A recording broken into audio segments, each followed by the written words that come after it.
শুনি দুর্গা মায়ের পায়ে ব্যথা, নাকি গেটে বাত। যন্ত্রণার যন্ত্রণাতেই কাটছে দিন রাত।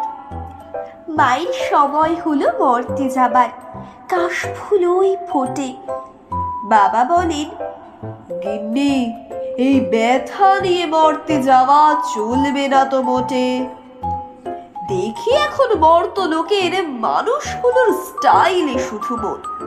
আর দুর্গা পুজো স্টাইল করার শুধুই একটা কারণ। গণেশ বলে, বাবা তুমি ঠিক বলেছ, জানো ওরা আমায় বলে পেটু। আমার জন্য মিষ্টি আর দুটো ফলের কুচি দেয়।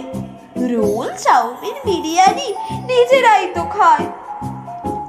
এসব শুনে কার্তিক চুপ থাকবে কেন বসে?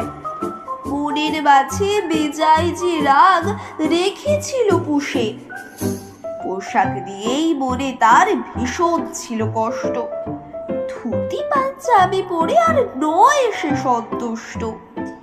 জিন্সের প্যান্ট, রঙিন টি শার্ট, সে এখন এসব চায়। বর্তলোকের যুগের হাওয়া লেগেছে তার গায়ে। সরস্বতী বলে, কবে থেকে বীণাটাকে বাজিয়ে শুধু বড়ি।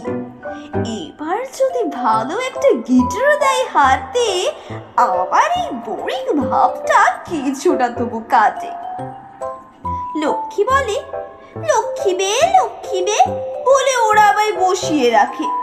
যদি ওদের মতো চুড়িদারটা চেয়ে ফেলি পাচ্ছে।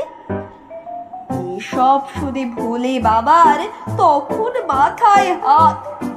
এরা বলছে কি সব, কি শুনছি, এ কি সর্বনাশ।